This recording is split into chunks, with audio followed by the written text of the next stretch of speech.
Hello, everyone. Blue Star Saber here once again to do another Star Wars: The Bad Batch review, Season 3, Episode 15. The Cavalry has arrived. The 15th and last episode of the season, and the final episode overall for the entire series. I did attempt to do a review of the final episode last night, but I was getting so tired and late last night that I was pretty much. I was pretty much it's not having really enough energy to and remember everything I was trying to say, or remember where I last was on the review of the episode, as well as arguably perhaps yawning too much and causing too much noise in the review. Granted, I always seem to yawn in these reviews, but or at least at one point during my streams. But I figured might as well. Have a more clearer video that hopefully will be a bit shorter and a bit longer, not as shorter and a bit more clear of what I was actually trying to say, and perhaps maybe say things a bit better. But yes, it's the final episode of The Bad Batch, and yeah, I would have reviewed this sooner, but I did try to review it for Revenge of the Fifth Day, but I watched The Phantom Menace earlier for the 25th anniversary, so there's that. And I've also watched The Tales of the Empire. We're going to try and review that at some point, but at the moment I am going to be a bit behind. But anyway. But yeah, this is the final episode where it follows up from last time, where the Bad Batch with Vice Admiral Rampart have landed on Tanta's base. They got shot down, where eventually Hunter, Wrecker, and Crosshair, you lose Vice Admiral Rampart after I believe it's a what they call it, a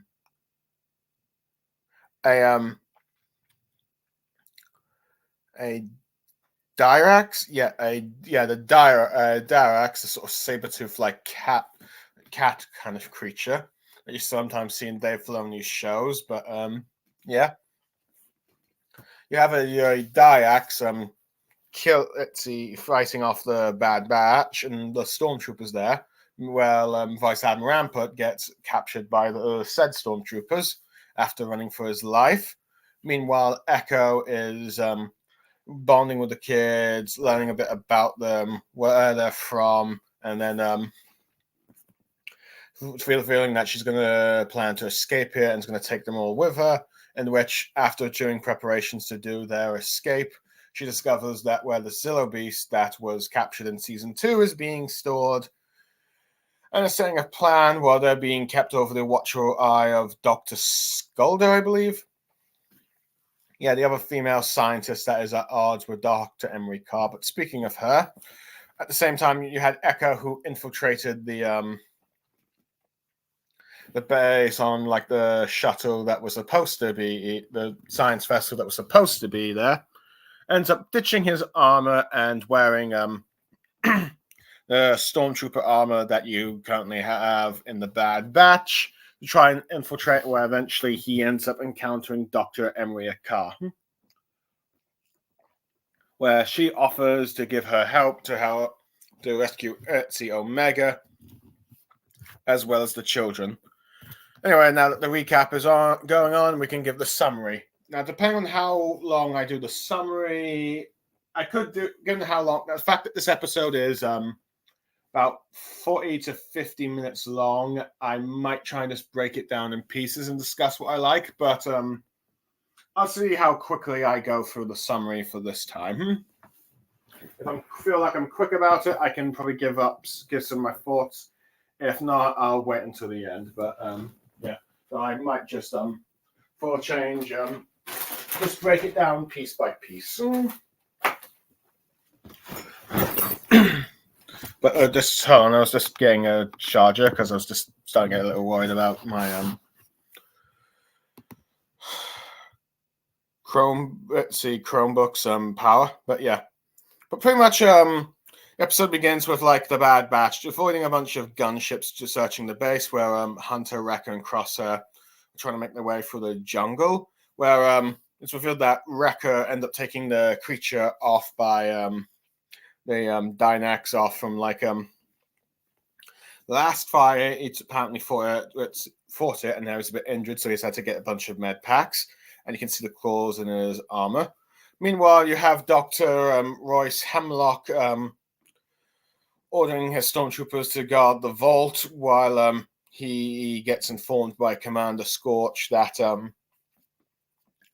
they have captured one of the insurgents, and where he goes to try and meet this person, and then he realizes that and sees that it's Vice Admiral Rampart, who is still in his captain uniform. But he talks about how far Hemlock then talks about how far Rampart has fallen since he's now aligned himself with some clone insurgents. But Rampart tries to respond back that, well, you've allowed them to breach into Tantus base. But Hemlock then responds about how you'd never really understood the clone troopers and how they think, and he knows how they, during his time in Kamino, and he knows how they think, how they work and think, and he's always anticipated that Clone Force 99 would attempt to infiltrate the base at some point in order to try and recover Omega.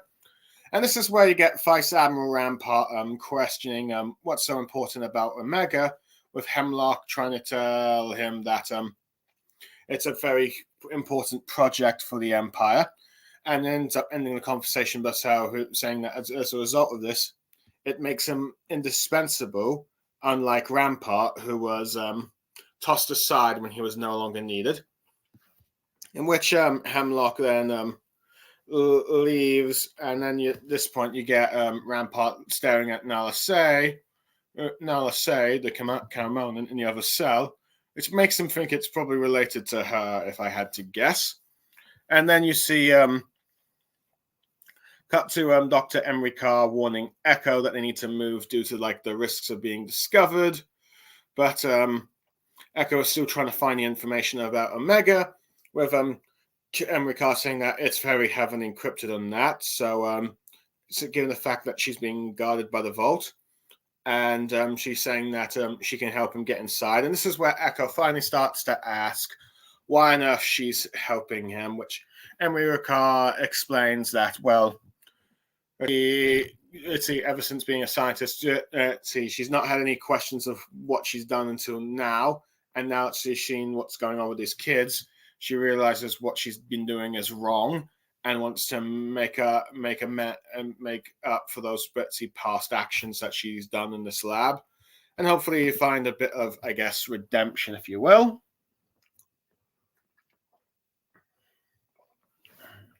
So yeah, okay, I'm gonna like I did last time, I'm gonna give my thoughts here. Well, I'm a little disappointed. Okay, I will admit, on one hand, I'm sort of disappointed that we didn't get to see Wrecker fight the Beast, because, well, throughout this episode, well, granted, Wrecker gets a bit of action, but I feel like he didn't get, let's see, one that focused center on him, more of in the group as a whole. But at the very least,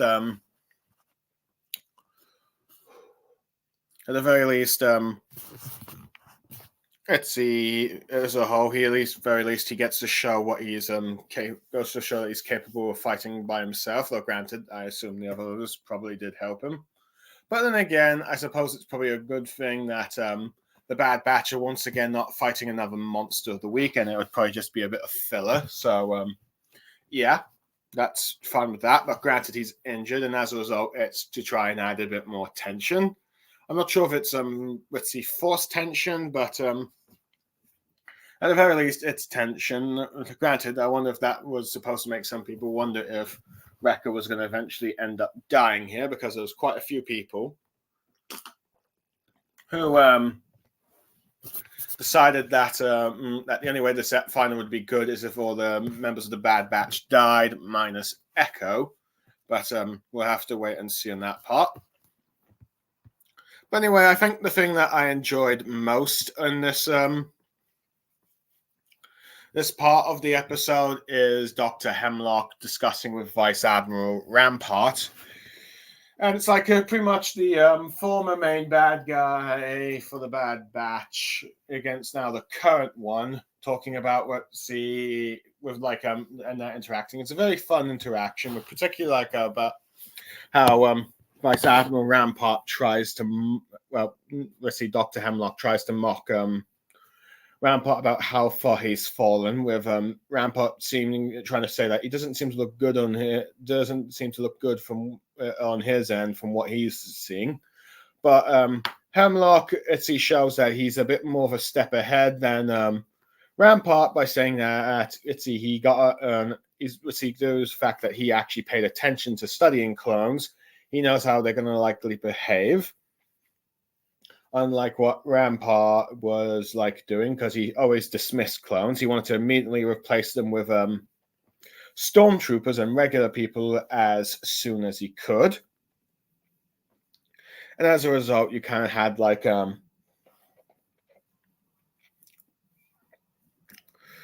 as a result, he was sort of like the face of like the new stormtrooper program, until eventually he was, of course, decided to be disposed of to be the scapegoat for like what happened on Kamino. But I do like how Hemlock is like saying, "Oh, I knew the Bad Batch were going to come here," because he prepared like everything with Omega. And it's very interesting when Omega's brought up, Rampart gets curious. It's like, wait, all this is for like a child? What's so important about her? But of course, that results in Hemlock, of course, winning the argument by saying that how she's vital for a project, which makes him indispensable, unlike, say, someone like a regular Vice Admiral like Rampart. But it does, anyway, build up to what Vice Admiral Rampart will do later in the episode. But but I will say, let's see, this episode will be very heavily focused on Echo, which I think is a very good thing, because, well, I think one of the biggest criticisms of this show is that Echo, particularly in the first season, didn't really do much, and that so much that eventually he ended up leaving in the second season. And arguably, he didn't really. He wasn't always there in the third season, but he still did some particular episodes. He was more used sparingly for this season, but I do like how, in many ways, this episode has pretty much the most focus on him. Now, granted, I think the only downside is that he's wearing a stormtrooper armor and not his regular armor, which is a shame, because I do like that regular armor. But unfortunately, by the end of this, he will not have that armor again. But I'll get more to that later. But I do like the sort of conversation that he's having with Emery Carr and asking, "Why on earth are you helping us?" And then she responds about how she realizes that she's done a mistake with doing all the science work for the Empire here, especially now that she's seen what has happened to the children, and now wants to set things right by helping Omega and the others escape. So I thought it was like a nice little nod to her character.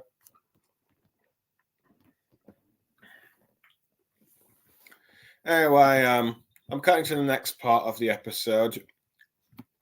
I'm breaking it down from like the Wikipedia page and how they've cut it to pieces, since I'll just keep summarizing for a long time if I don't, and I feel like some of the stuff is probably perfect to discuss about.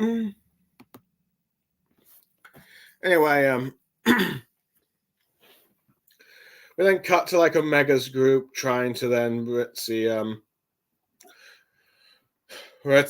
Jax, Eva, and Sammy, as well as the toddler Bayan, I believe, where she's discussing their escape plan.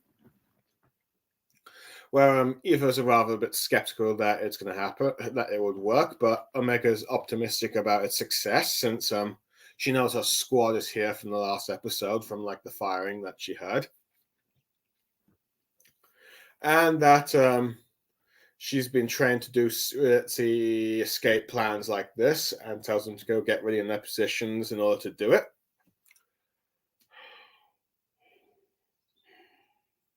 Sorry about that.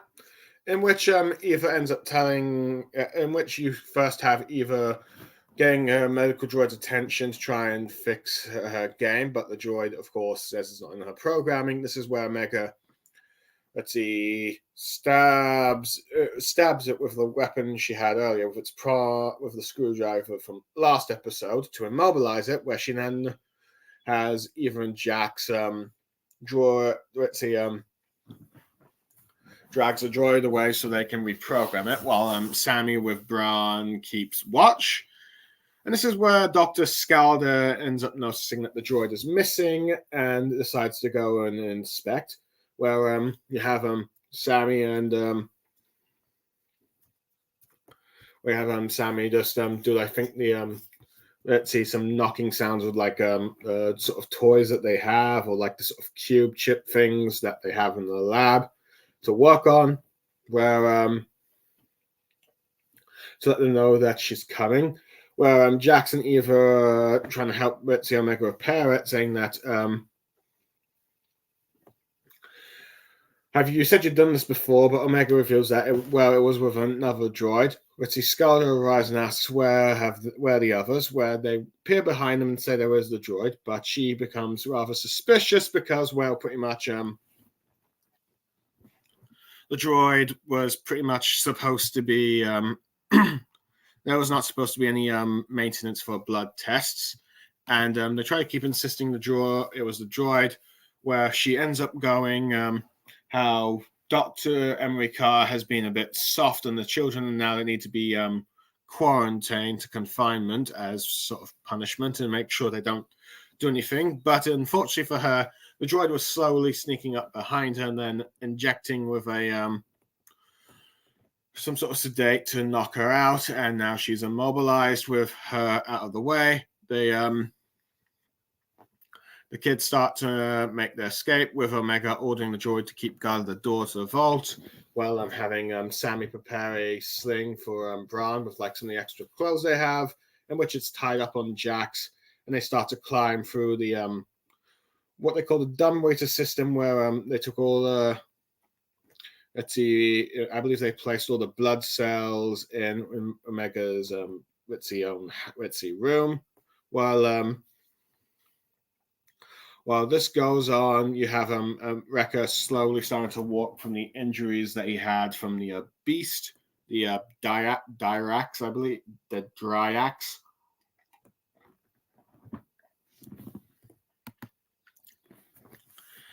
Now, let's see it now. This part of the episode, I do like that you have some of the kids who are rather a bit skeptical that this plan would work because they've not done stuff like this before. But Omega is confident and really showing her signs of being a leader in this sort of position from everything she's learned from her squad, and that she's actually quite confident that that they can make this escape plan work, which was to reprogram the droid. I do like how, despite Eva having her skepticism of the plan, still does her part to distract the droid for Omega to reprogram it. And I do like how when Dr. Scallard's coming up, the others are going like, you have done this before, but get Omega saying, yeah, with another droid. But anyway, I will admit, I was a bit surprised that this would be the final confrontation with Dr. Scalder. I figured that she was going to have some sort of a clash with Dr. Emery Carr, realizing that she betrayed them and all, betrayed the Empire and all that, with helping like Echo, and then maybe, I don't know, attempt to maybe have them neutralized. But then again, she's a scientist, not a fighter, so I suppose it makes sense that she wouldn't really be doing any blaster shooting or anything like that. Instead, was just an obstacle for the kids to get past, which I do like how they were able to keep her distracted long enough for the droid to sedate her, so she's out of the episode for the rest of it, well, except for one scene down the line. But basically, Dr. Scalder was pretty much a minor antagonist, one that was an obstacle for the children that they needed to get rid of in order to like escape down the line, in which they successfully did. So I would say props to that.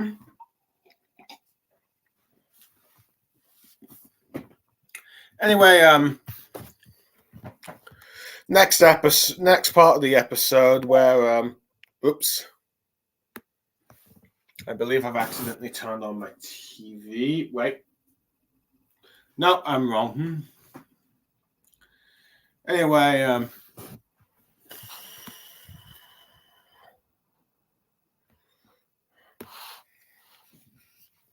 we cut back to like Dr. Carr and of course Echo. They're trying to enter the vault where they're passing a bunch of clone commandos, and this is where you have Echo and Dr. Carr talking pretty much about how the Empire acquired all the children, which she explains you didn't know where they came from, but she knows that bounty hunters were used to capture them, and explains to him that they were used for their genetic material for medical testing, and that she did not know about this sort of predicament until recently, particularly when she volunteered to take over Nala Se's part of the research. Which Echo then starts to ask her about why Omega is being captured and why is she here, with her explaining that Omega is actually vital for Hemlock's project, revealing that its name is Project Necromancer, and it's one that Palpatine is interested in. And let's see, Echo, given the name he hears, says, you know what, that doesn't really sound like a name that he would like. And then we see Omega leading the children down like the sort of like wall sort of shaft system where they call it the dumb waiter system, where Bran's starting to get a bit restless with Jack's concern he's about to cry. With Omega then eventually climbs into the Zillo Beast's domain, where she's saying that given the fact that what she's about to do, crying won't be that big of a problem, and she's able to sneakily sneak aboard the controls. But at that point, Bion begins to cry, with the kids trying to shut him up. But you have the scientist and the stormtroopers hearing the sound. But it serves as a rather good distraction for Omega to pull the lever. And as you start to see the water in the tank draining, which was helping to keep the Zillo Beast at bay.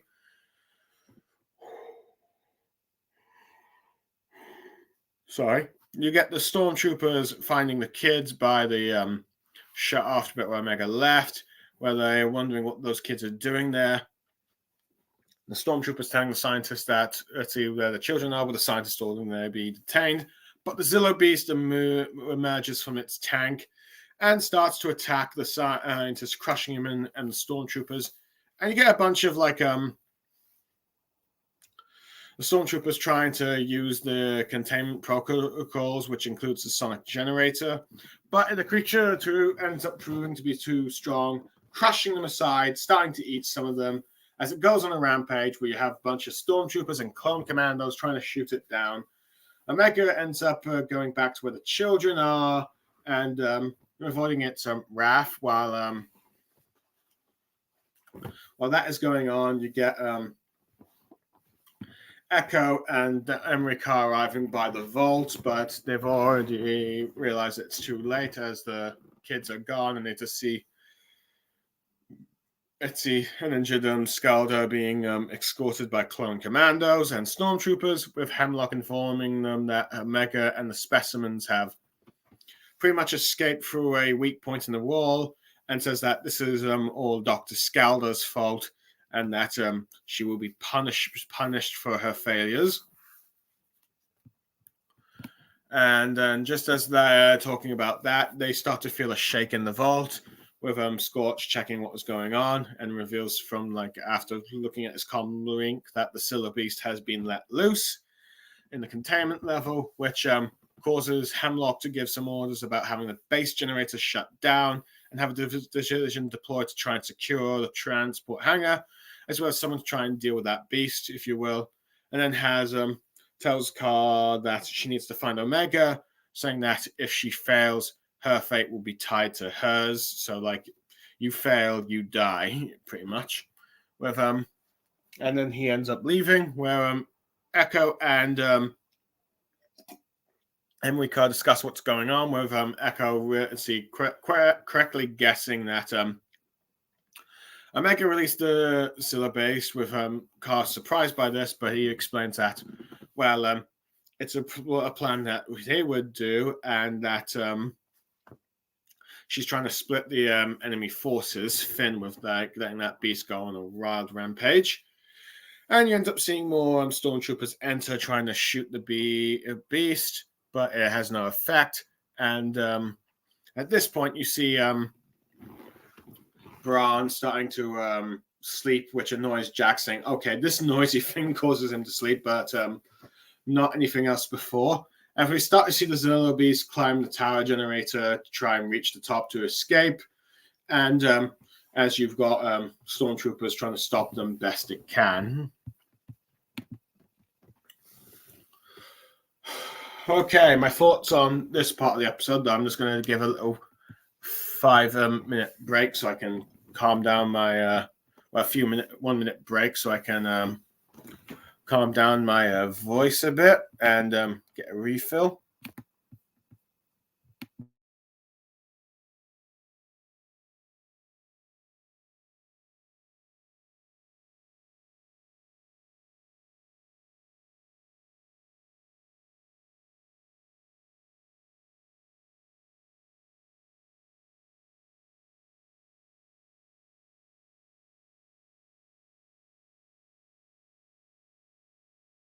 And I have back, and it seems like someone has ended up. Oh wait, no, the viewer's gone. But anyway, thoughts on this part. I'm glad that the Zillo Beast came back from the final, and as predicted, it was causing a bit of a rampage, if you will. And as a result, I do like how it brutally squashes. It's like a scientist and bites some stormtroopers. I think it makes sense that you would see the beast causing all kinds of distractions and chaos and ability. I do like how when Echo realizes that this is Omega's work, and realizes that she's doing a strategy that I would have done when discussing it with Emrika, which I also like how they have her telling him about like Project Necromancer, and like where the children were kidnapped by bounty hunters. And I do like Echo's response about how a project named Necromancer does not sound good.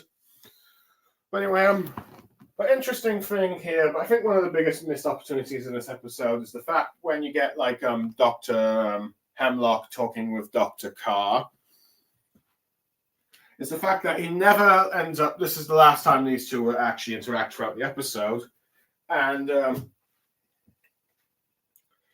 let's see, he never learns that she is now betraying him. Instead, he's punishing Dr. Skalder for letting the children go, which is the last time you see her in the episode, her being dragged away. We have no idea if she survived or not, though, granted, I wouldn't be surprised that if she did end up being killed, but we never see his response to, like, Dr. Emery Carr betraying him and releasing the children, or helping with Batch try and get them out. So we never see that kind of reaction. It's just like your life now tied to like Omega, which I suppose means that it probably would be the smart thing to Emrika to escape with the children, so she doesn't have to deal with Dr. Hemlock. So there is that bit there. But yeah, it's a little fun episode. Granted, I did like the little bits of like Jack going like trying to shush Bran, but to no avail. Only for him to actually be quiet down once the Zillo Beast has gone on his rampage. So that was a bit funny. Anyway, where was I? Oh yeah.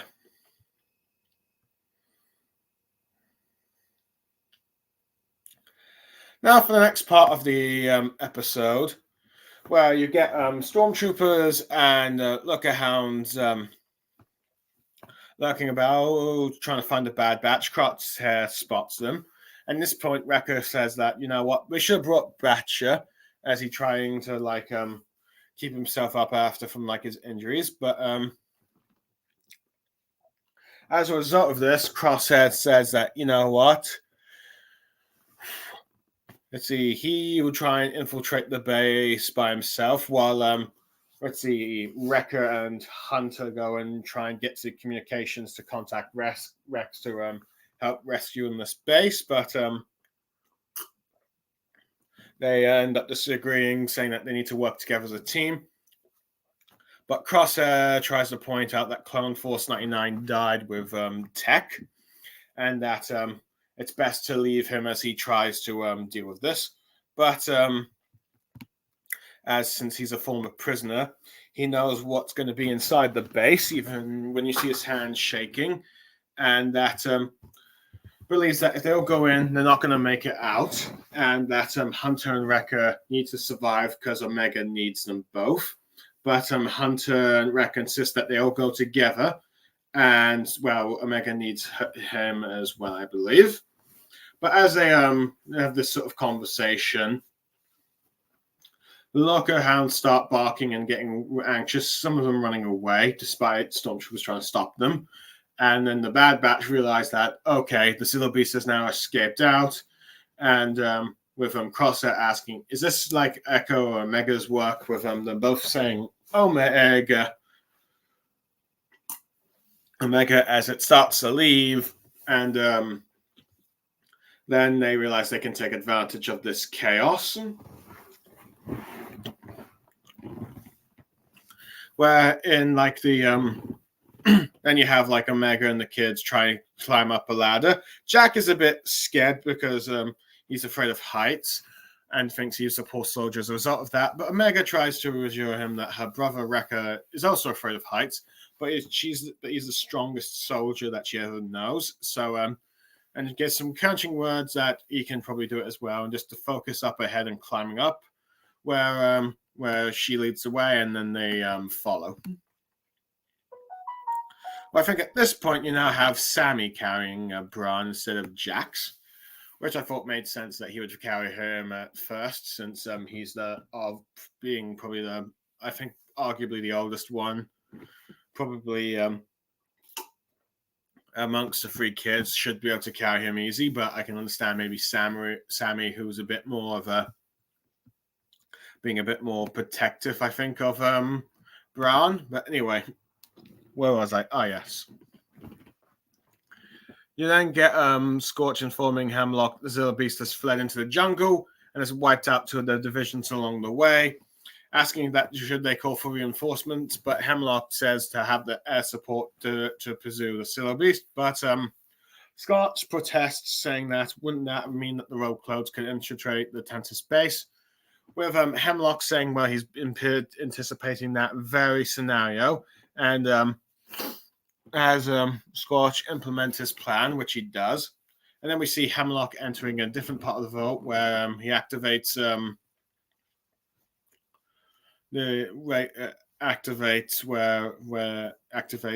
these hidden tanks, which emerge from them are these other different types of clone X-troopers, assassins that he has been programming. One looks all muscular with blitzy electric punch things, one with a spear, one with like two pistols, and one with like viral blades. In a sense, trying to, I guess, mimic the Bad Batch to some extent. See a dark reflection of the Bad Batch, though granted some of them are more unique designs, I would say. And not exactly a fitting match. And then, let's see, you have...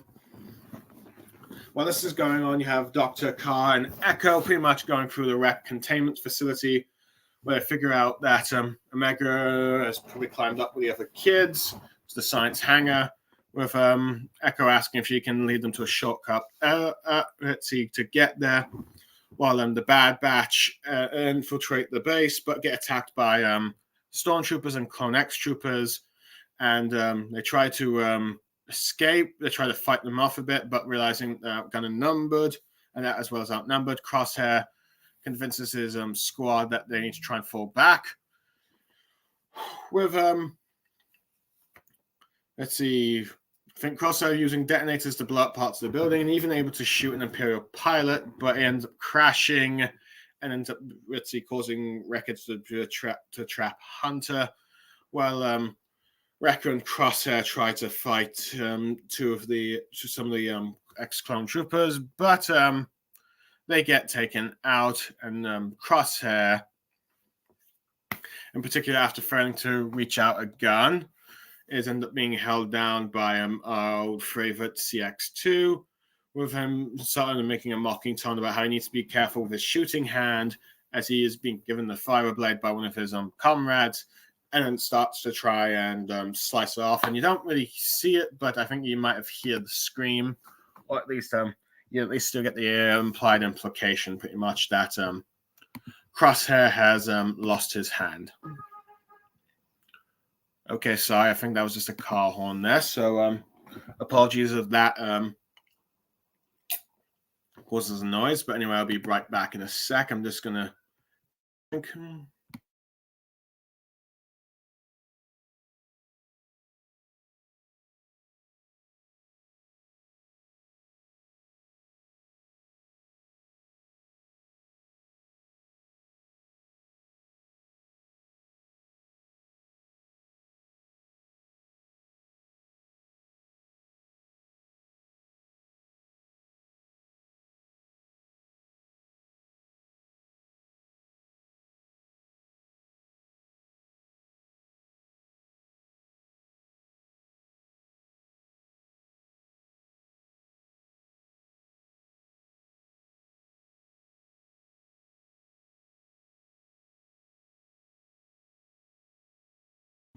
And I'm back.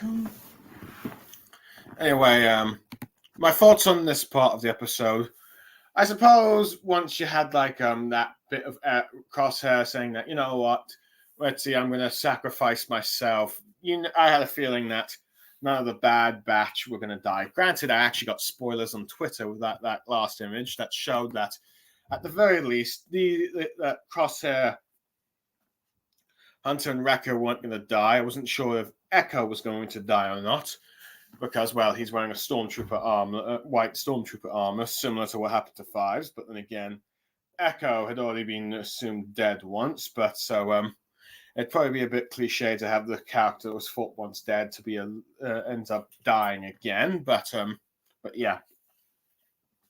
But I think it was clear that this episode, at this point, yeah, none of the Bad Batch are really going to end up being dead, which I knew that some fans who wanted at least one of the members of the Bad Batch to die, they were not going to like this. But at the very least, I do like the logic about how Crosshair and tries to go like, Omega needs you more than me, but Hunter and Wrecker say that, well, that they're a team, and also probably like, I can't recall if they say it here or a bit later down in the episode that Omega would need him as well. And this ends up, I guess, persuading Crosshair not to try and go out alone.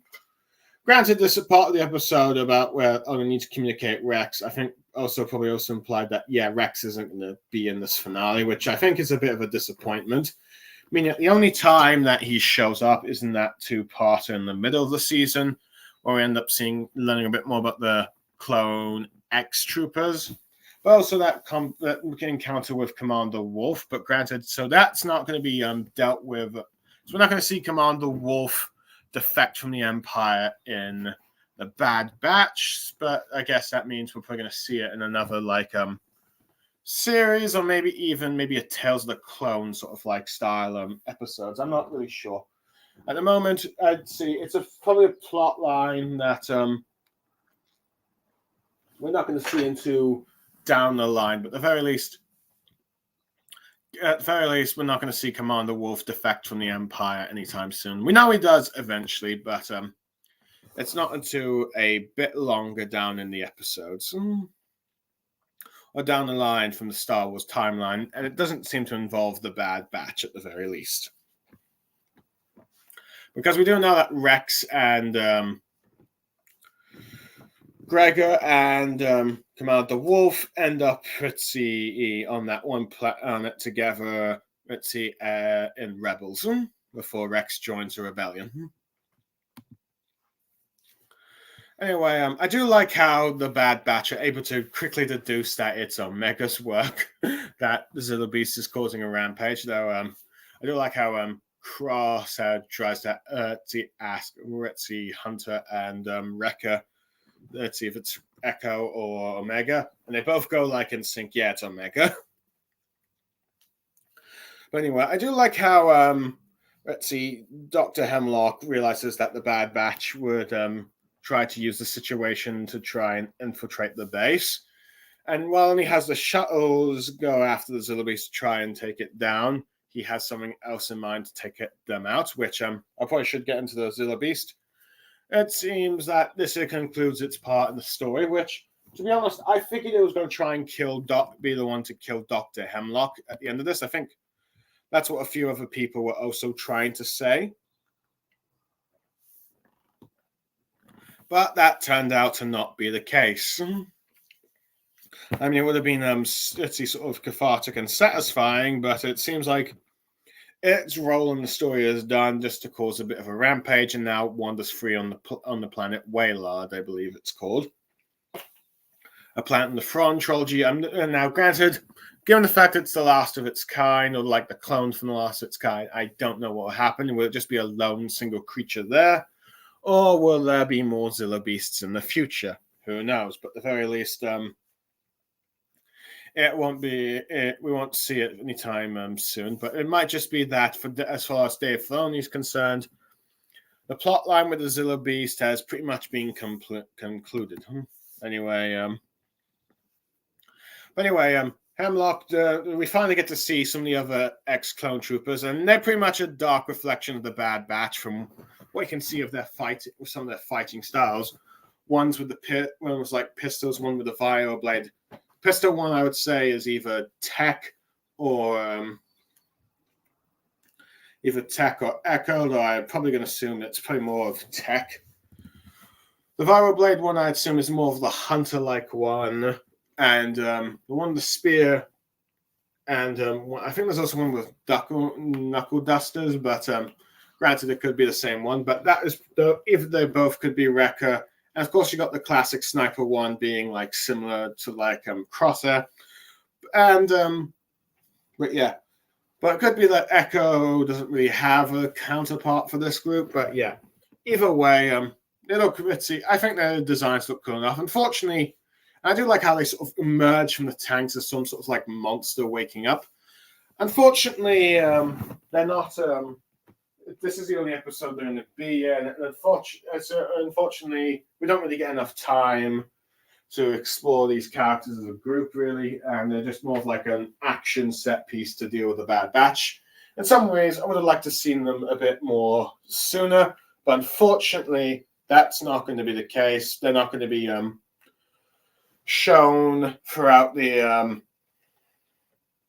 they're going to be shown a few more times after this, but they're not really going to be like a major role in the player thing. But however, I do like how CX2 and his rivalry with Crosshair cuts off his hand, and at the very least, even though none of the Bad Batch are going to die in this episode, at the very least there is a sort of casualty with like Crosshair's hand, mocking about how be careful to shoot a hand, as Crosshair has been like wondering about his role as a sniper, but now he has lost the hand that allows him to snipe, so now he has to figure out what to do for like the rest of the episode without it, as well as probably the rest of his life. But at the very least, you've got some sort of like casualty to it. So at the very least, you have that part. So yeah, I like that at least as a casualty. Anyway, next part of the episode.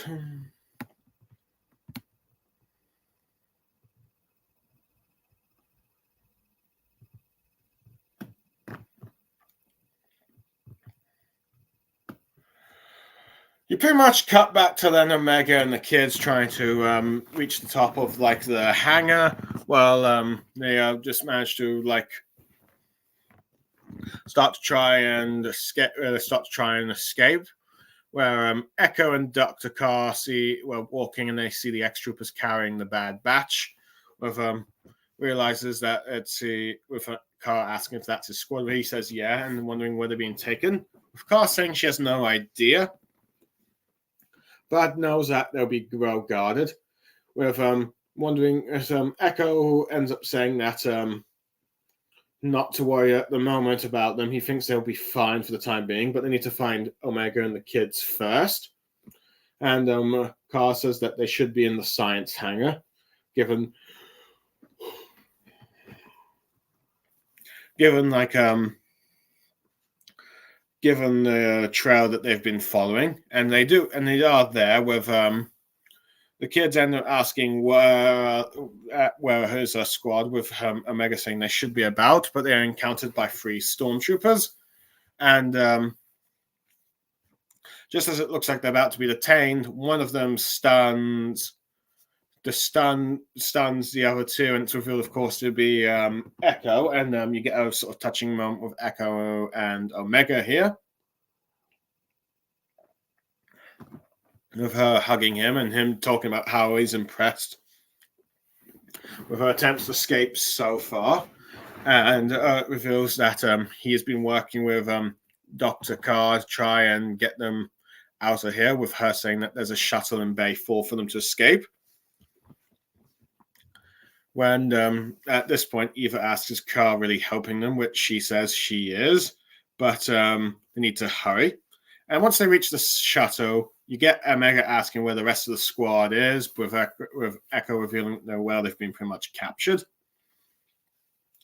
And Echo asks Dr. Carr to take the children to these coordinates he set, as they need to be out of here safely. And the kids ask if she's not if Omega's coming with them, but she tells them that she's got to help her brothers that are still behind and help Echo free the other clone prisoners here. And you get a final moment with like Emery and Omega, where after talking about how she's going to take them somewhere safe, let's see, Carl gives her the data pad to Omega and Echo, thinking that it'll be help them access the facility. And let's see, with Carl promising Omega that she'll look after the children, and Omega tells her to be careful as they depart. Anyway, I'm going to give my thoughts in a second, but I just need to pause for a moment because I need to do something.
And I'm back. Sorry about that. I just needed to do something quickly. But anyway,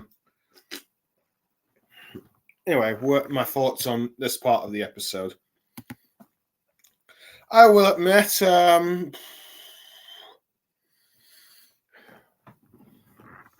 I do like how Omega seems to have a faith that her brothers would be here, even though she later learns that they're captured. But regardless of that, she still was here to attempt to rescue them and all the clones here. So that's because that's what she was going to. That's what she wanted to do throughout the season. Feeling a bit guilty about leaving them behind, but now this time she's not going to leave them behind. But at the very least, she's making sure that the kids are at least escaped first. Which I do like how they show their concern, like is Omega not coming with them, but at the very least, they know they'll be safe with Dr. Emery Carr. And I do like the sort of conversation they have with Emery Carr. Though, granted, I do wish that she kind of wanted, like I said, sorry to Omega for like before, but I think Omega already pretty much knows that of them helping them try to escape now. Let's see, she's seen the error of the ways here. And I do like the bit of them saying, just be careful. And Carr just giving them the data pad to access to all the stuff they need to do in the facilities to do their rescue mission.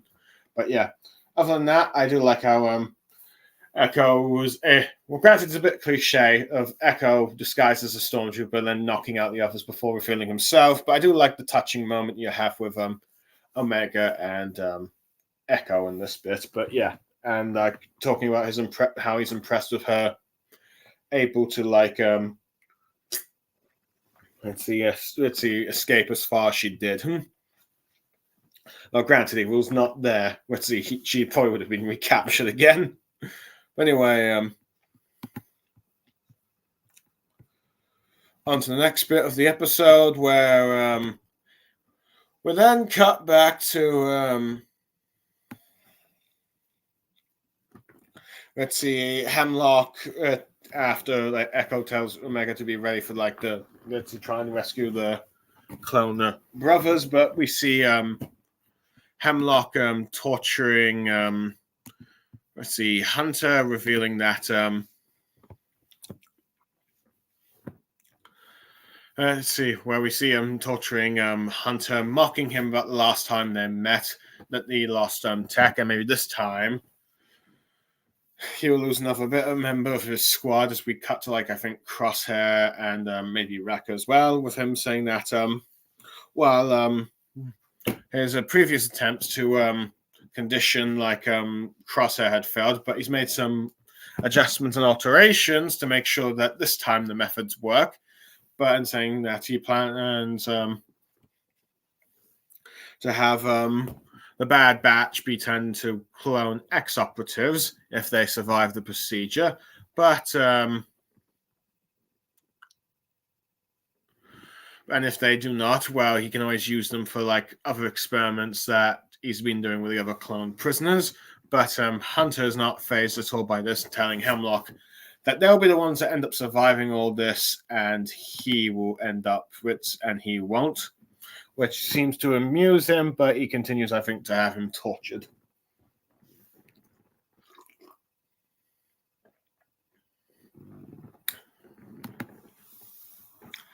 And then,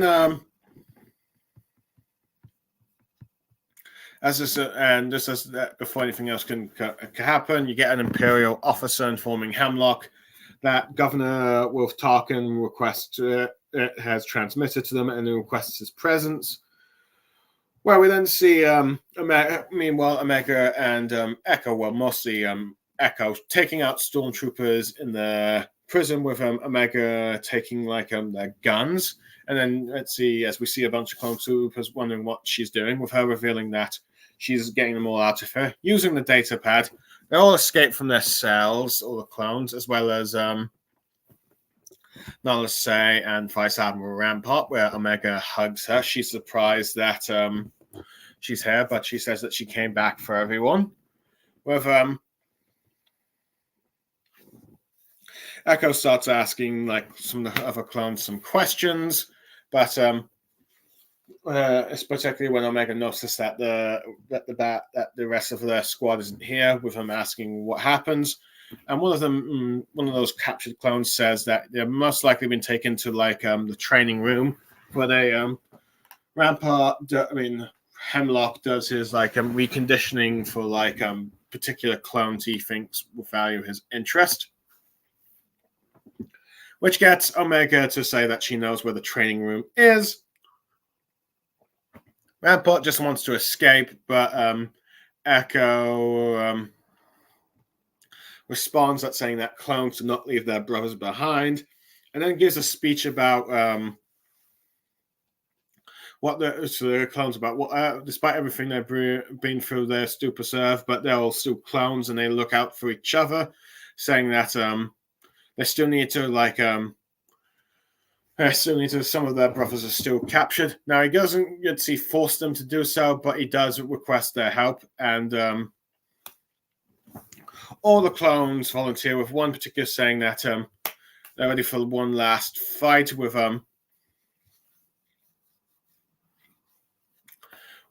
Echo. With all of them willing to fight. Echo then starts a plan of attack, having two clones take whatever prisoners that are too wounded to help fight, go find the shuttle and get prepared for their escape, while the others attempt to cause a distraction and deal with the Imperial forces and find their missing squad mates, and as well as telling them to take as many weapons as they can on the floor while along the way.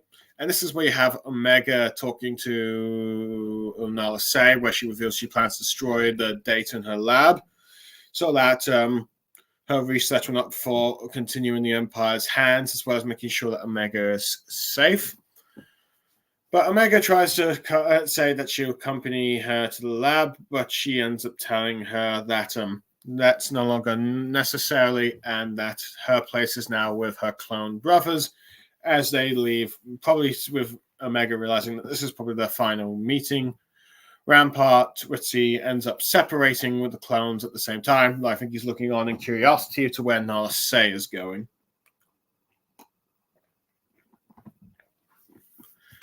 Which, I do like how we get to see a little bit of the sort of reconditioning that Rampart does to get the ex-clone troopers program, and he even talks about how his failure to try and program Crosshair didn't work out last time, but this time he's done some modifications, and he thinks this time he can be successful, at least to make the Bad Batch obedient ex-clone troopers, which, to be fair with him, given the fact that the Bad Batch are specially designed clones with impressive skills, I would understand why he would want those three as operatives. I even like how he ends up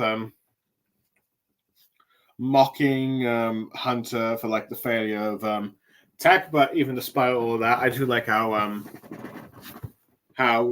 Hunter is confident that they will succeed in the end, and Hemlock will be doomed, but he's not phased by it all. But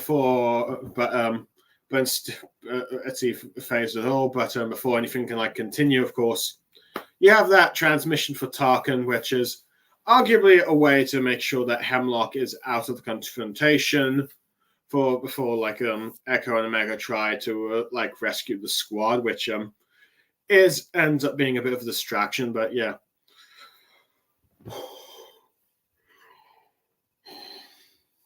But meanwhile, before that, of course, you have Echo and Omega just taking out stormtroopers, and I do like how Echo's quite good with his blaster shot.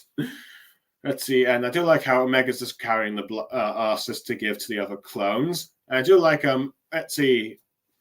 Echo's speech about how they're all brothers and how clones don't leave each other behind, and also willing to give others a choice, but wants some to try and help him out, saying that him and Omega can't do it alone.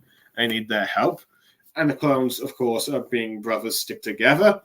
Anyway, I do like how Omega and Nala Se end up talking about the thing, and I do like how Nala Se admits to Omega that she now belongs to the Bad Batch, and that she doesn't need her anymore in a sense from like what way that she was talking.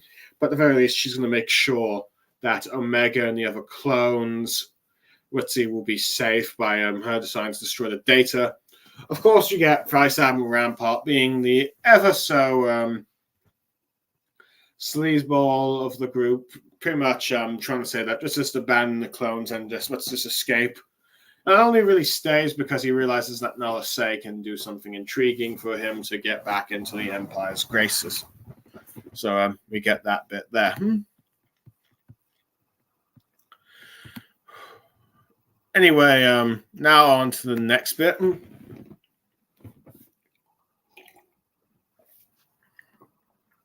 Where we see that conversation Tarkin has in his hologram to Dr. Hemlock, with him talking about how the Empire is concerned that the Silo Beasts escape, and the fact that the Talantis base has been infiltrated. But Hemlock tries to say that he's got the situation under control, but Tarkin doesn't really believe that, and says that he'll be arriving to the planet himself to deal with the situation.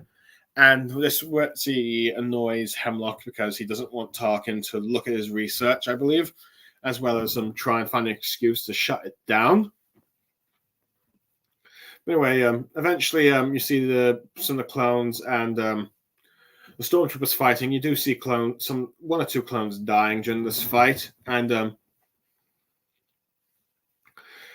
eventually they get to a computer where Echo asks Omega if she can you go to the tube system again to spy on the training room like she did before, which she's more than willing to do so, and just have her tell him what she sees, and then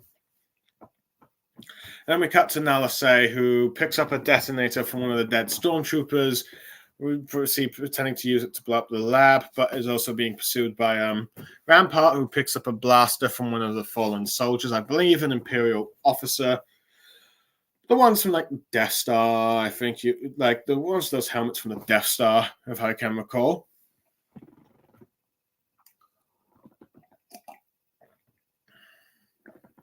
Where she enters the computer, she enters her lab, starts to work on the data in her lab, and particularly the data pad, and trying to erase much of the data she can.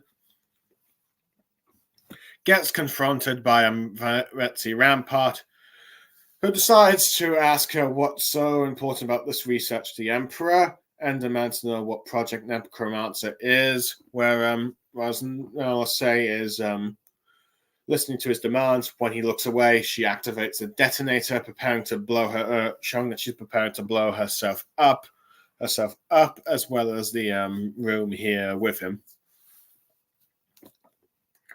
And then, of course, you get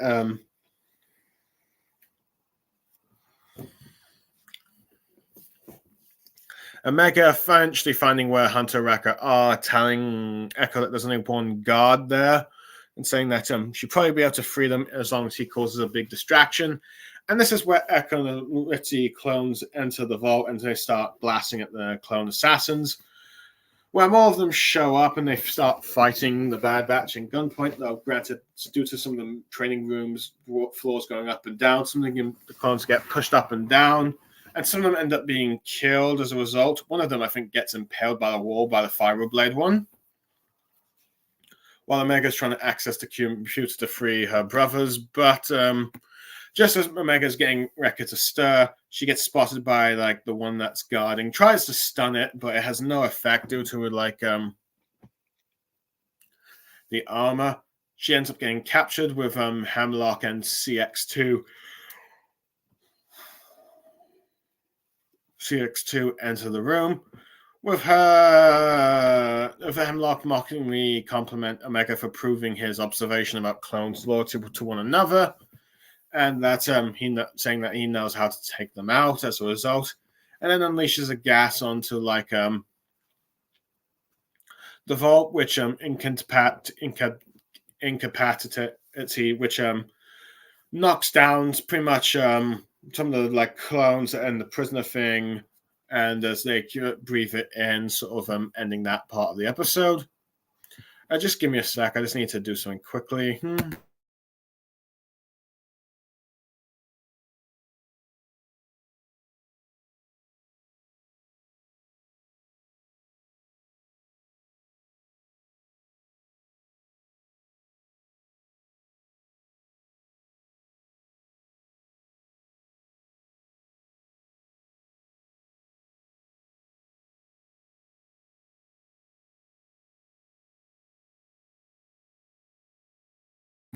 Okay, first of all, I do like that some of the clones are dying. It's just not all of them. All of them escape scot-free, no casualties. No, that's not the case because, this place is armed. It's armed to stormtroopers and also highly trained clone killers and commandos. Not all of them are going to survive, since some of them are just prisoners that just managed to get out of the prison. It's not like the one way out when once the riot starts by and Andor, all the prisoners start to leave, but there's only like a few guards here.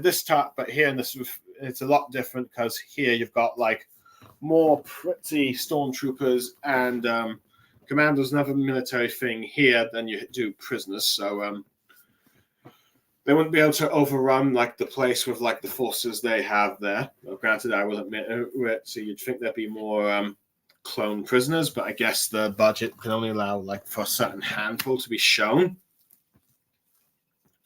But anyway, I do like how some of the deaths with some of the clones are like really brutal, because it was kind of like that in the Clone Wars. In particular, the one that gets stabbed by the Viro blade. But yeah. But I do like how Omega and Echo are just working together to like saying cause a distraction and I can get them out, in which for the most part it works until like Omega gets caught, and we end up seeing that the CX troopers are the clone X troopers are pretty much immune to stun blasters, so showing just kind of how dangerous they are. And their particular armor, she ends up being captured. And I do like how at this point Hemlock is arriving and then just mocking Omega about, okay, I knew this was going to happen. I knew how predictable you clones were. And it's interesting that he ends up trying to use a gas. Now, at first I thought it was going to be poison one to kill all the clones, but later saw that, oh no, it's just some sort of sleeping gas, if you will. Which I suppose makes sense. He doesn't really want all these clones dead. He does want to keep using them as experiments, I guess. But yeah. But anyway, the CX troops do, of course, an impressive display. But other than that, I do like seeing how Nala is preparing herself to try and destroy the her lab, but unfortunately is completely unaware that she's being followed by Rampart, which I will give him credit for sneaking about.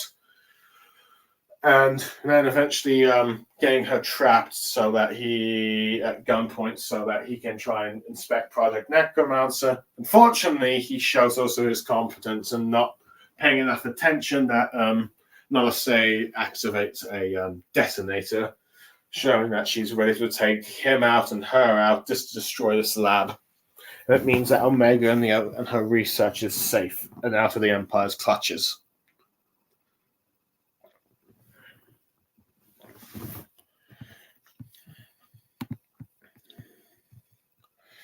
And then this, of course,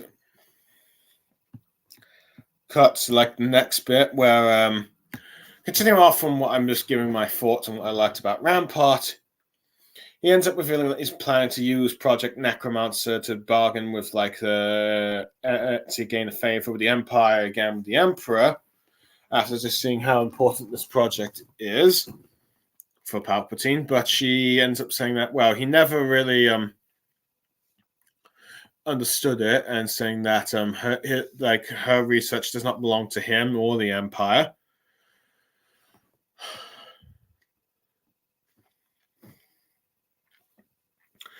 With Rampart going on about how he doesn't really care about her research, only for what it benefits him, and decides that it's no longer hers anymore, and decides to shoot her. But unfortunately, did not and as Nala Se ends up dying, drops the phone detonator. Him realizing too late, just can only say what, as it ends up blowing himself up, killing him as well as destroying the lab itself. Making sure that Nalse's research dies along with her and not be used by Hemlock. And just as this explosion happens, we see Echo fighting some of the Clone X troopers, being wounded by the Viro blades and other weapons, and just as Hemlock's trying to glow over his victory over the Rogue clones, or just talking about how confident he is, he gets informed by Scott, who arrives, that the central laboratory has been destroyed, with Omega mocking him that, well, he has failed now and lost his data. But Hemlock says as long as he has Omega, he has not failed, and can start again. But Omega points out he missed out one thing, that she still has her brothers, and this is where Wrecker breaks free from his restraints and kicks large chunks of the machines, holding him down. You get the others trying to shoot him, but he pushes them down, particularly some of the CX operatives with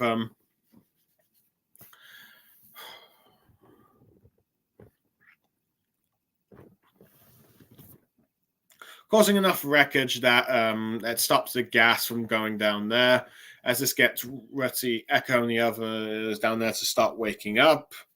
And then, of course, because Echo had his helmet knocked out for a little bit. And then as the other members of the Bad Batch start to wake up, showing that they're all about to fight again, with Hemlock ordering CX2 and the other assassins to hold back the Bad Batch while he escapes with Omega, taking Scotch with him, and also taking CX2's ship command code for the command device for the ship. Wrecker tells Hunter to go rescue Omega before charging at some of the Clone X troopers there, and which results in him being pushed through a glass into the vault, where gives Echo enough time with Wrecker's help to kill two of the Clone X troopers, and Hunter retrieves the electrostaff that one of them has, impales CX2 into the machine after he's being pushed by Crosshair into I think his Hunter's direction, where Crosshair, even though still wounded, wants to help Hunter rescue Omega. And then we cut to the top of the Tantis base in the rain, where Hemlock and Scott try to get Omega to accompany them across the bridge, with Hemlock trying to activate the ship to come near. And you cut back to Echo fighting the Viro Blade CX trooper, who eventually gets killed by Wrecker as he slams his head into one of the walls. And last one with the pistols tries to kill them, but it ends up shot by one of the clone prisoners called Vic. And then Echo then tries to tend to Wrecker, but also ask where Omega is. But then we cut back to Hemlock, who has summoned this sort of starship. But before he can get on it, and before it even lands, Hunter and Crosshair shoot it down. And then Scorch tries to fight back, but he gets shot in the chest a few times, and he falls over the bridge. And at this point, Hemlock, in a desperate situation, holds Omega at gunpoint, trying to tell them trying to order them to just not shoot and stand down, saying that if they do anything, he will kill her. But Omega mocks Hemlock about how he can't really do that because he needs her alive, but he's still insisting to keep her as a hostage, and even has her hold down a bit while he moves closer to the edge. But while this is happening, Hunter's getting dirty, gesturing to like Crosshair to get his gun ready. As Hemlock threatens to jump over with Omega if Hunter and Crosshair do anything funny. With Hunter revealing he wants Crosshair to shoot Ritzy Omega's Manexit blinders, but he does not feel confident he can do that, especially without his like good sniping hand, and he might end up hitting Omega. But Hunter says put faith in Omega, and you see she pulls out this tool that she's been using for like this last episode and earlier before. Stabs Hemlock, which gives Crosshair time to shoot the cuff that Omega and Hemlock have. And as a result, she, as he's moving aside in pain, she's able to get free after, let's see, Hunter and Crosshair shoot the binders, and then they start shooting Hemlock a few times before he falls to his death.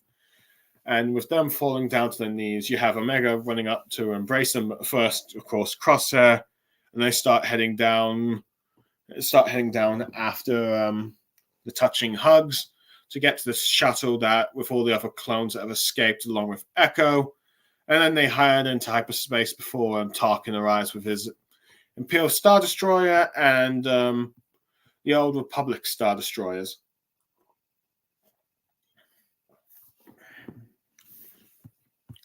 Now, for this part of the episode, I will admit,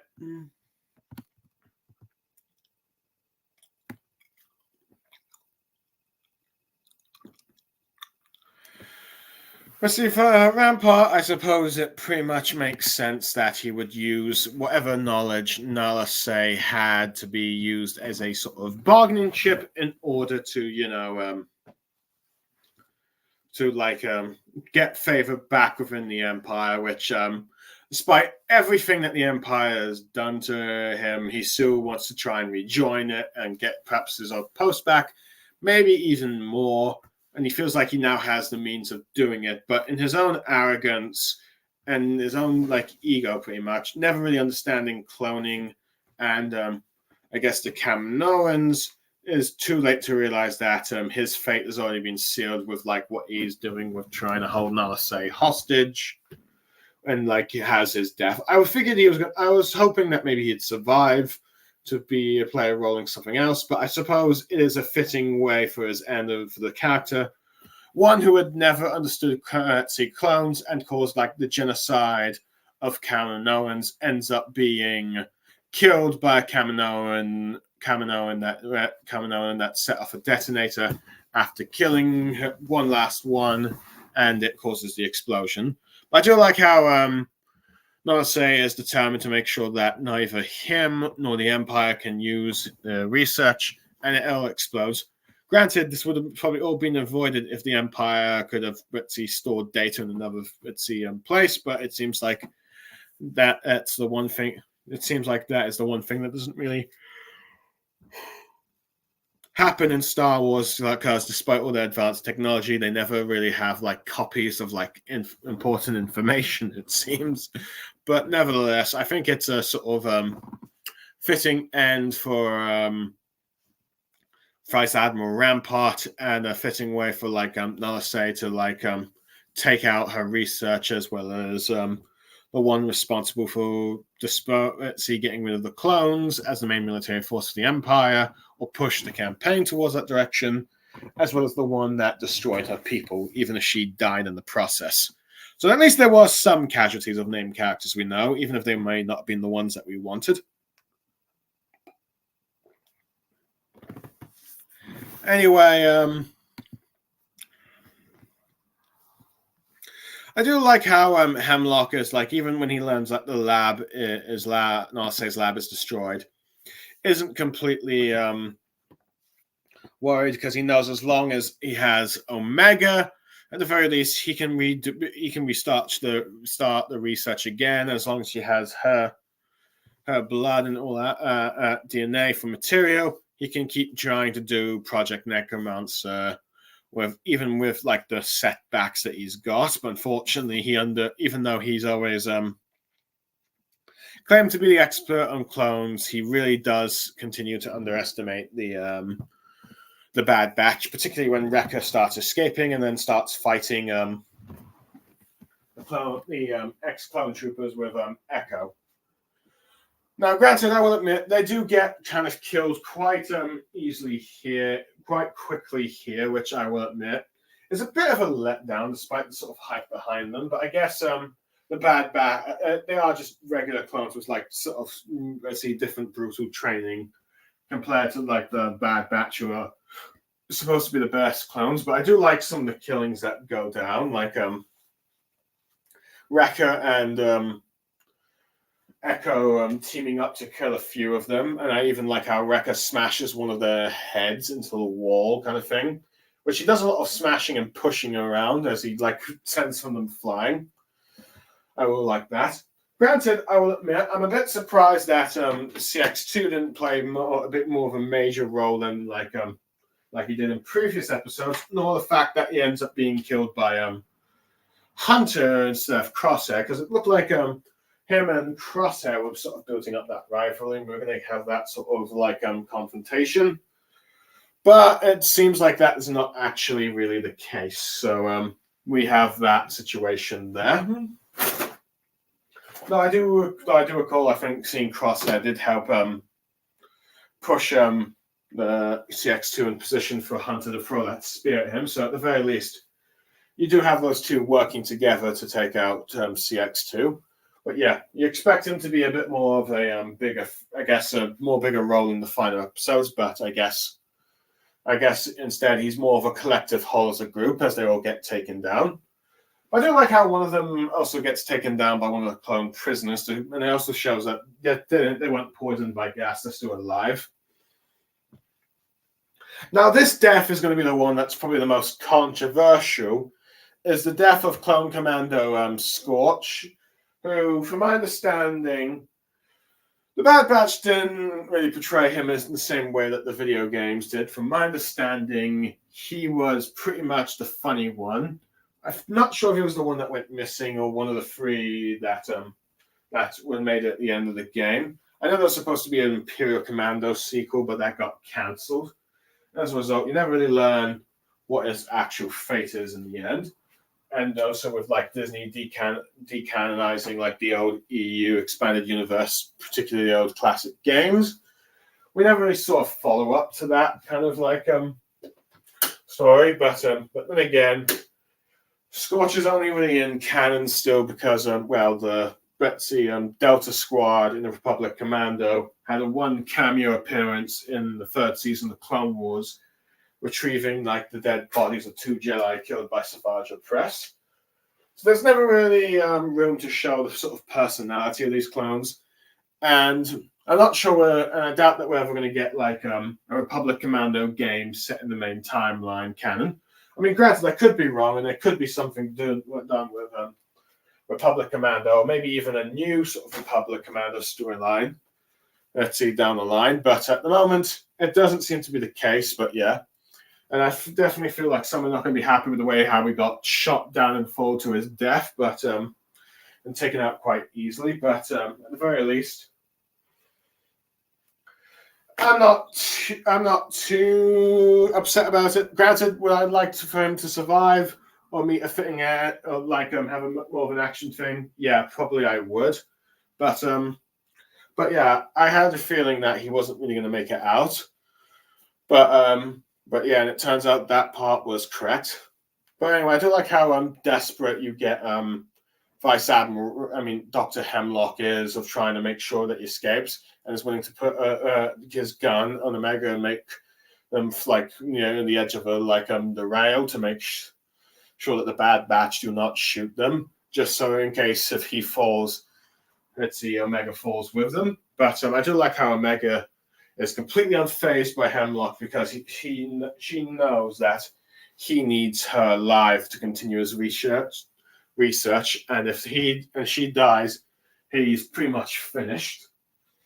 But I do like how we get one final moment. We do actually get to see a final moment with Crosshair trying to shoot without his sniping hand and his lack of confidence with so. But I do like how Hunter is able to get him to like have faith in what Omega knows what to do, which we see her stabbing Hemlock, which allows him a chance to shoot the cuffs, showing that he can still do a blaster even without his good hand. And in some ways, even though I figured Hemlock would die by the Silver Beast, as I talked about earlier, him being shot a few times by the Bad Batch and then falling to his death, I think is also a bit of a satisfying defeat. But yeah, I do like how Omega Gritty hugs Crosshair first because of just like the bond they've had recently and been growing throughout the season. And then Gritty hugs both Hunter and her, and Hertzie and Crosshair before they, of course, depart.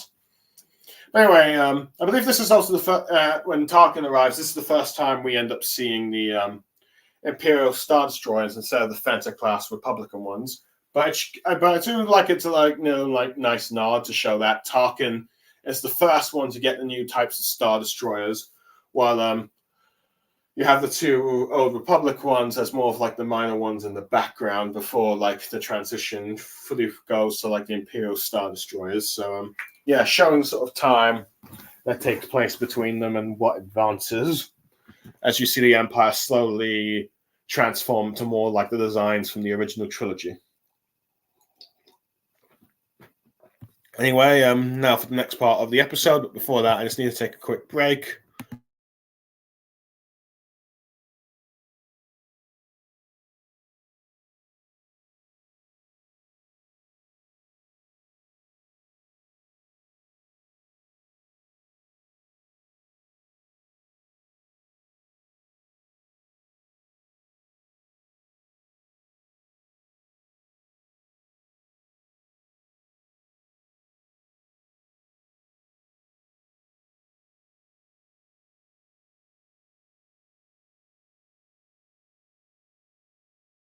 And I'm back, sorry about that. Anyway, we then cut to like Tarkin. Let's see, arrival with him. Let's see arriving with a bunch of Imperial shock troopers, stormtroopers with red plating, inside the base where we end up seeing Captain Bragg from the first season, informing Tarkin that the damages that the base has suffered, as well as the fact that Hemlock and a few other troopers died in the attack, with him asking if there's anything that was of the project data that was be able to be recovered, with her telling him that the data banks were all destroyed in the attack. And as a result of this, Tarkin decided that Hemlock's failures have caused too much significant setback, and in the race the Empire's time and resources, decides that this facility will be shut down indefinitely, and as well as the project and all the funds that were going to that, as well as assets would be relocated to Project Stardust, which is, in other words, like the Death Star, showing how this project has been set back for a while. Okay, now I think this bit is rather controversial from what I've seen with a bunch of Star Wars fans, because it's like okay, I thought the whole point of this show was to sort of lead into tie-ups with Project Necromancy, which was sort of first discussed in The Mandalorian, which is arguably supposed to be help explain the long-term thing of Palpatine coming back with cloning in The Rise of Skywalker. But unfortunately, but if Tarkin is shutting that down, it seems like people are saying, what was the point of it? But I guess at the very least, it shows that this project, while it's been a long-term plan thing, has had some setbacks and delays, which and that the Empire would be focusing more on Project Stardust, which of course is a Death Star. But but I think it would make sense that Tarkin would be like, okay, we've wasted too much time on this project. Time to shut it down. You know what? Let's focus on more of the resources for stuff that he supports, pretty much. Which I think it makes a sense for Tarkin move. But we do know eventually Project Necromancer does come back into play, especially post Endor. I wouldn't be surprised that Palpatine started working on, let's see, Project Necromancer again once Tarkin got blown up in the Death Star and decided, you know what, I need to take some matters into my own hands and start doing this project again, even if all the original data for it was lost with like Hemlock's death and the lab destroyed. And of course, no Sagon as well, and no signs of like Omega. I don't know if he ever really found out about Omega. And I don't know what Hemlock really reported to him. Now, granted, it could be that Palpatine had received copies for whatever Hemlock did, but granted, as I said earlier, it doesn't seem like copies are ever made in Star Wars, so we don't know on that part. But anyway, you again get the Bad Batch finally returning to like Pabu, where the children and the clones that were taken in the island have started to adapt to life on the island, where you see the former clone cadets mingling with like as well as like the mayor's daughter mingling with the Force-sensitive children.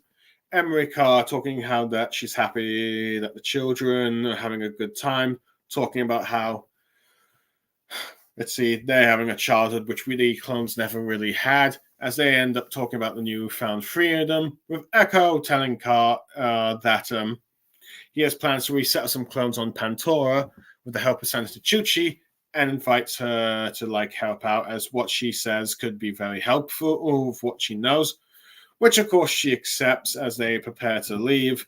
And then you have Hunter with Thatcher sitting down with Omega, coming to like talk to him and saying that with the death of Hemlock and his research destroyed, the clones are finally safe, with Hunter saying that she's now safe in particular, as they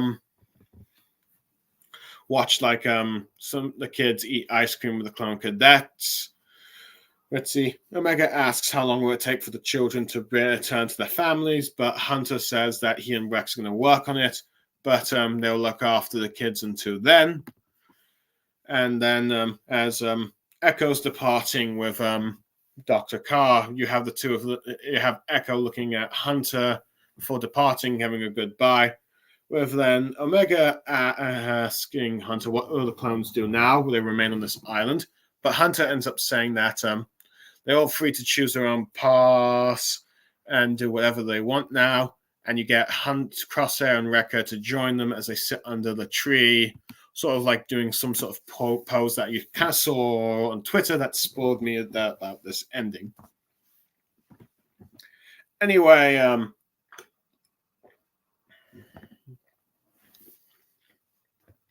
my thoughts on this bit of the episode. I do like seeing the clone cadets and the mayor's daughter. I've forgotten her name. I think, I don't know, what was her name? Was it? I think it's Fee. Let me just check. No. But she is apparently in this. She is apparently in this episode. And my guess is the bit in the background with like all those kids. But yeah. But nevertheless, hold on. What's her name? No. Mox, maybe? Nope, that's one of the clone cadets. Hold on, let me just see. Pabu.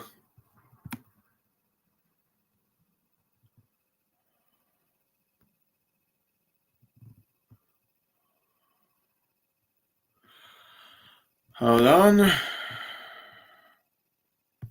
Pabu. I'm just typing down the episode.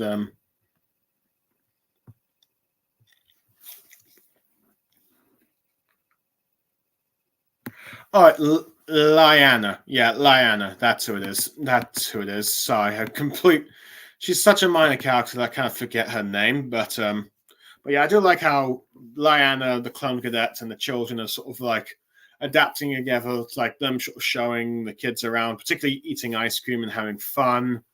I do like how Omega ends up asking what's going to happen to those kids with Etsy, Hunter, and Rex working on it to try and find them out, which shows that Hunter's at the very least going to do that one last thing before seemingly retiring and doing whatever they want.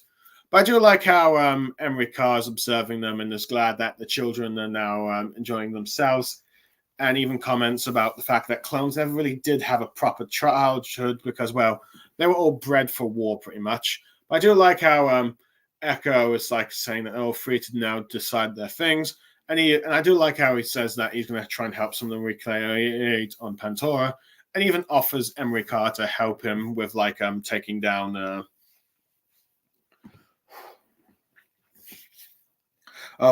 giving let's see, Senator Chuchi some information that she could probably use to help the clones' cause as well, maybe do some stuff against the Empire, which of course she gladly accepts.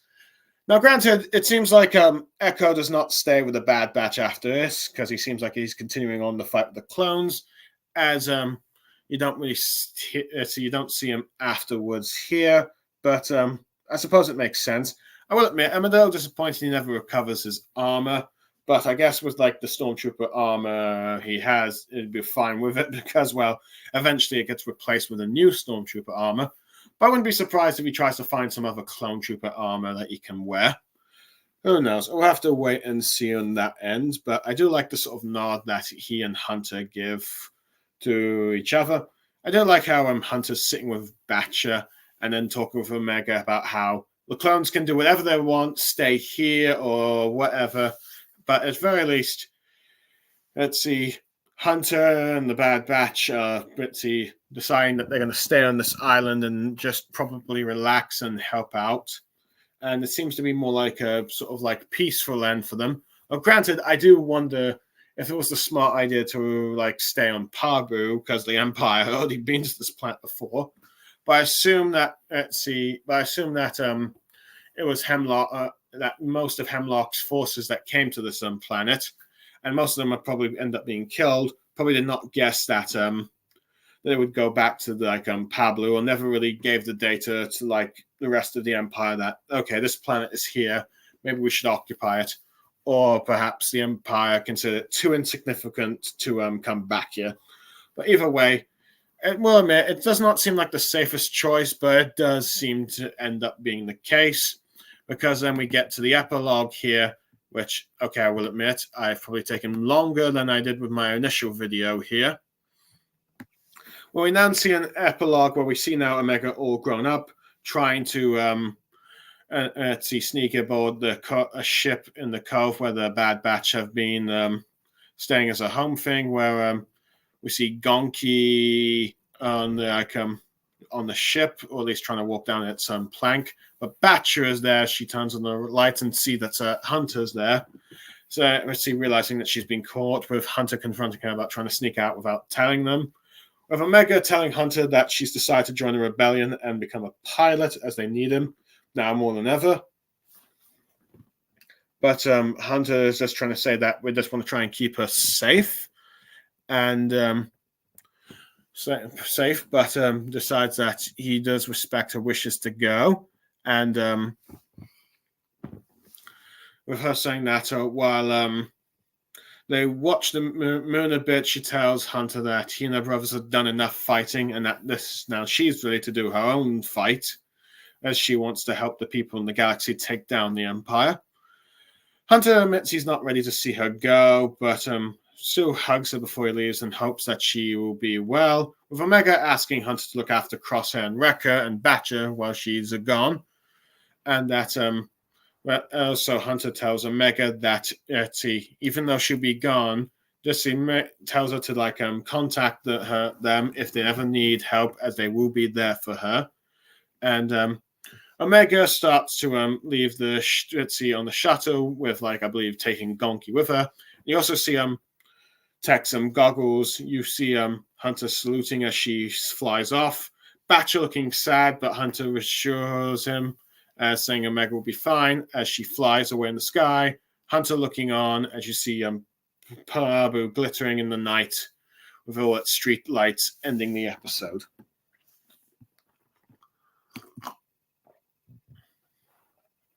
Well, admit I did not expect that kind of epilogue. Though, granted, I think there was some spoilers on Twitter. At the very least, it made me wonder. Before I saw the other one with like Crosshair and Wrecker, like only Hunter and Omega survived, and let's see, they were on some different planet, but now it's actually Pabu. Let's see, and I was not expecting like an epilogue to show Omega as an adult, but at the very least, I'm not against it. And I didn't even like how she decides that now she wants to fight and join the rebellion and take down the Empire. And pretty much that's what I think it's a sort of fitting conclusion to her character. Granted, I end up, let's see, according to like actress of Omega, Michelle Ang, that Omega had apparently a very different ending and a path that would make a major play in Star's canon, but instead they decided to change the ending to one as bittersweet, but she still hopes that Omega's ending would still have a great impact on the future of Star Wars storytelling and that she could always come back later. Let's see, but yeah. But it seems like regardless, Omega... the stories for now complete, but there's always more room to tell as we see the stories of her in the rebellion. I'm not sure if we're going to see stories of her interacting with like Luke, Han, and Leia, or even some of the Rebels crews. Who knows?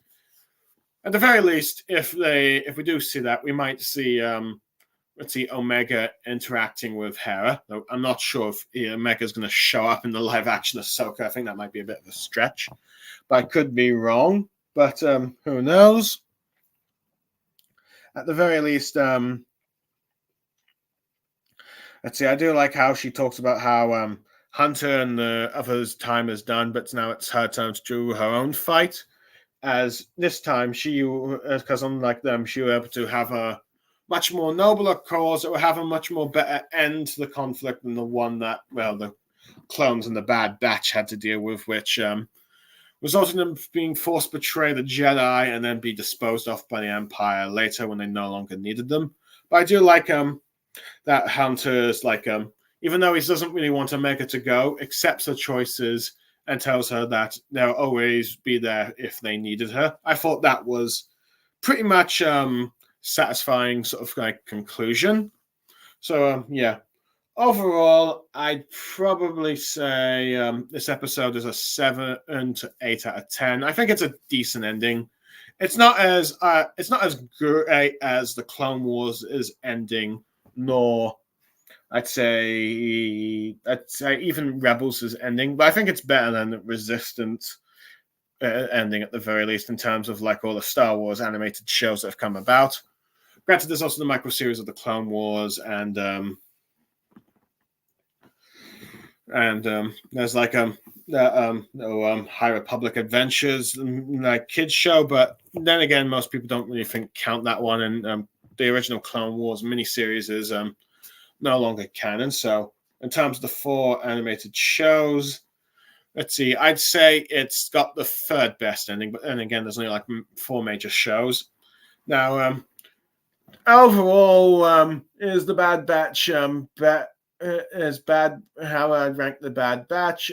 I don't know. On one hand, there's a lot more stuff I like than compared to say Rebels. I will say Rebels has a bit more of a let's see, more bigger story arc, and with its story arc that has a bit more impact than say the Bad Batches. I think it's a decent self-contained show, and I felt like it has the best animation throughout its run compared to like the other shows, as Clone Wars was more of like improving over the years, but at the very least, the Clone Wars still remains the best animated series. I think the Bad Batch is a decent enough continuation, though I will admit there was probably some more I'd like to see with some of the other characters like Rex and all that, but yeah. And I will admit, it didn't go like, and I will admit, some of the team members of the Bad Batch did not die. Oh yeah, one thing I should probably mention, I do like how Omega takes some text goggles with her when she goes off to join the rebellion. But at the very least, I think it's at least a decent enough watch to enjoy. Let's see. I do like, even though not everything gets wrapped up like Rex and Commander Wolfie storyline, at the very least. And I do think some characters got killed quite easy, like CX2 and Scorch. I do like how the Bad Batch was still able to fight and work together, killing off those ex-clone troopers. Omega working with Crosshair using his gun, port arm to take out Hemlock, and the conclusion of Emricar's character development, as well as Rampart's end, along with Narset, the Zilla Beast rampage, and also I guess also Echo taking a very huge role in this episode. And I do like the epilogue time skip with Omega joining the rebellion, at the very least. I think I think it's a decent episode. Maybe not be like the best. Granted, season 2's final is probably the best, but I'd say at least this one is at least decent. It's not perfect, but I think it's decent enough. But anyway, that ends my thoughts, which unfortunately I end up being longer than I intended, even longer than my first attempt. But at the very least, I think I had my thoughts better thought out than the last one, which I was really tired at. Now, so I'll have this as the main review. Granted, if people are curious enough, who do end up watching or listening to it and want to see what I'd said originally, I could leave it open up. But at the moment, I'd rather not, as I end up yawning a bit on that one. But anyway, for those who end up listening to what I had to say in this review, I hope you enjoyed what I had to say, as that now concludes my run of the Bad Batch. And the next time I talk Star Wars will probably be the Tales of the Empire, or recapping on some of the other Star Wars shows I have. Maybe discuss the Phantom Menace.